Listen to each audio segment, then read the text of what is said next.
Y bueno, amigos, el Real Madrid gana en Balaídos en uno de esos o tantos partidos que le hemos visto a este equipo, en el que decimos cómo es posible que este sea una de las plantillas más caras del mundo, el equipo con más ingresos en todo el mundo del fútbol y ser tan deficiente a la hora de jugar un partido de fútbol contra un equipo que tiene 3 veces menos presupuesto que tú.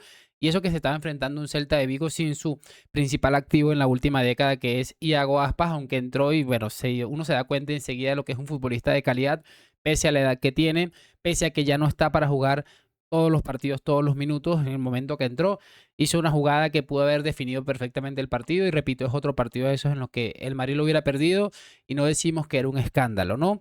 Pero te pregunto rápidamente, ¿tienes algo mejor que hacer? Si es así, vaya y venga. De lo contrario, quédate en este barco porque es lo único que nos queda por hacer en este momento y yo me quedo en este barco con mi Real Madrid hasta que se hunda o hasta que salga a flote nuevamente. Sin embargo, yo quiero añadir algo rápidamente y es que sí, la victoria en Balaídos es muy importante porque te mantiene allí de alguna u otra manera con expectativas para intentar pelear un poco la liga, pero muchachos, la realidad es que esta gente da la sensación de que está totalmente muerto el proyecto, ¿no? Y hay muchos futbolistas que, si bien es cierto, son muy jóvenes, a día de hoy no son futbolistas para el Real Madrid, como hay otros tantos que en su momento fueron futbolistas para el Real Madrid, pero que a día de hoy también, así como los jóvenes todavía no están listos algunos, hay unos futbolistas que ya están muy mayores con una secuela de lesiones que les ha dejado pues la sensación de ya no poder competir al máximo nivel, al menos para jugar por lo menos en un Real Madrid de la vida. Y es increíble que se diga esto de una plantilla en la que se esperaba o se había muchísimas, muchísimas expectativas. Es que, como les decía, ni siquiera la sensación de que el Real Madrid está sufriendo con absolutamente todo el mundo, con cualquier equipo X, es es absolutamente increíble y da bastante temor lo que pueda suceder en la eliminatoria contra el Manchester City. Como les decía hace un momento, yo me quedo en este barco porque vi a mi equipo ganar 3 Champions seguidas, pero es muy difícil mantenerse ahí. Yo todavía veo los partidos y digo, ¿cómo es posible que yo siga viendo esto? Pero no hay de otra manera. Y como les decía, sufre con cualquier equipo.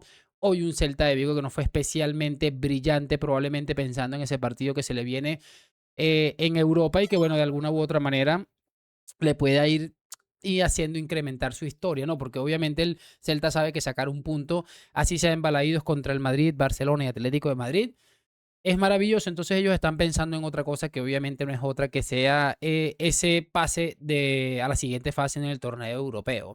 Un Real Madrid absolutamente desordenado. Cuando Arbeloa llegó al Real Madrid, yo recuerdo claramente que se dijo entre varias cosas que dijo en su primera rueda de prensa, es que le gustaba mucho que los futbolistas tuvieran cierta libertad dentro del terreno de juego. Y estaba Vinicius como falso 9, después aparecía por la izquierda, Valverde aparecía de vez en cuando como extremo derecho, un desastre, un despropósito, incapacidad, como les digo, futbolistas que no están a día de hoy para jugar en el Real Madrid, bien sea por juventud, por edad o por temas de lesiones, que han hecho que este proyecto dé la sensación de que ha fallecido antes de empezar la temporada. Daba la sensación de que con Xavi parecía que hacíamos algo, pero al final se supo que nada, y con Arbeloa también parece que hubo un chispazo y dijeron, bueno, y aquí se nos va a empezar a señalar a nosotros.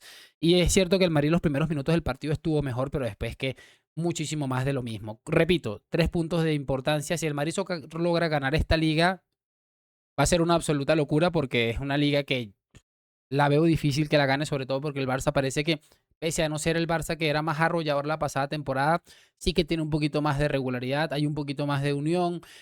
Flick ha reconducido la situación, ¿no? Si el Madrid logra ganar esta liga, yo espero que dentro de esa institución que se llama Real Madrid, no se piense que esto salva la temporada, porque para mí no lo hace bajo ninguna circunstancia.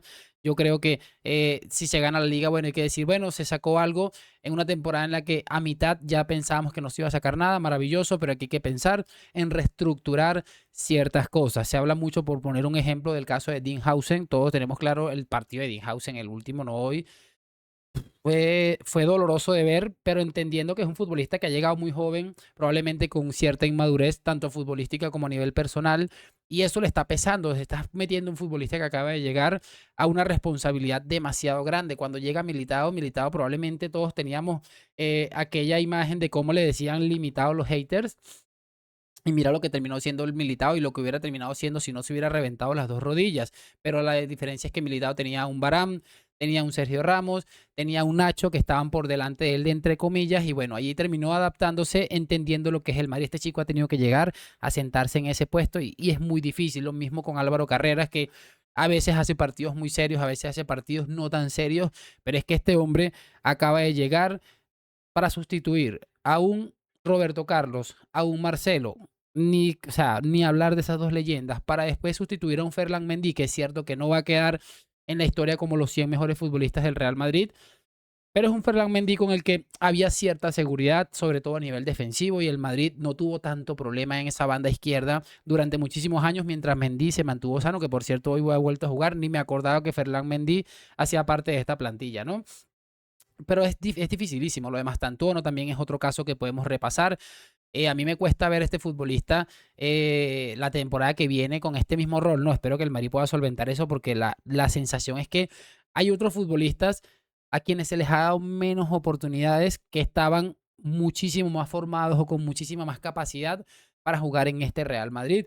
Le hace el caso de Hendrik. Para mí Hendrik está muchísimo mejor formado que este chico Franco Mastantuono, por el que el Madrid ha pagado muchísimo dinero y que bueno, estaba ahí haciendo una especie de competencia con el Paris Saint-Germain para ver quién se quedaba con el argentino, pero que a día de hoy es prácticamente la nada. Y bueno, hay otros futbolistas, como les digo, de Arda Güler, que sí tiene unas cositas muy interesantes, pero que todavía no termina de dar ese salto. Y yo creo que a Arda Güler le queda un poquito grande eso de ser el jefe del centro del campo del Real Madrid. A día de hoy hay muy pocas certezas. Puedo añadirte perfectamente a un Federico Valverde, que Federico Valverde parece que levantó un poco tras la salida de Xavi y está bastante mejor, está marcando más goles, está corriendo más, está pareciendo lo que tiene que ser un capitán del Real Madrid. Para mí esa sería como una certeza. La certeza, sobre todo la de Thibaut Courtois, creo que es la certeza más grande que tiene este equipo a día de hoy. Y muy probablemente entre Courtois, algún chispazo grande de Vinicius y Valverde en otro que otro partido son los que mantienen al Madrid vivo en dos competiciones, las dos más importantes, pero toca ver hasta dónde, ¿no? Es que es absolutamente de locos. Lo que vivimos día a día con este equipo es impresionante y a mí obviamente me preocupa, como seguramente les preocupa a ustedes. Yo pues no tengo más nada que añadir. Hay cositas que sí hay que mejorar. También es cierto que el tema de las lesiones está afectando muchísimo. Las sanciones, creo que hoy el Madrid tenía un 11 completo para visitar uno de los estadios más difíciles, porque este Celta de Vigo, pese a que hoy no lo fue, siempre es un equipo bastante complicado y sobre todo como local, ¿no? Bueno, Vinicius no ha estado maravilloso, pero yo creo que es más de lo que se está rodeando, que no termina por ayudarle y cuando no está bien le hace ver peor, pero cuando está bien creo que es el futbolista, el mejor futbolista que tenemos a día de hoy. Y si alguien tiene lo contrario, me lo puede decir en los comentarios. Se ha ganado, vamos a seguir ahí, se alarga el sufrimiento. Vamos a esperar que el Barça pues pegue un bajonazo, que lo elimine el Newcastle y que el Madrid le pueda sacar unos puntos. Pero es que no es tanto que el Madrid le pueda sacar unos puntos. El problema es que el Madrid pueda sostener esos puntos. Porque estábamos 4 por debajo, nos pusimos 4 por arriba. Y mira dónde estamos ahora, que estuvimos a 30 segundos de quedarnos a 3 puntos del Barça, que pudieran ser 6 hipotéticamente, ¿no? Gracias por acompañarme hoy, mañana y siempre a la Madrid. Nos vemos en un próximo video y chao, chao.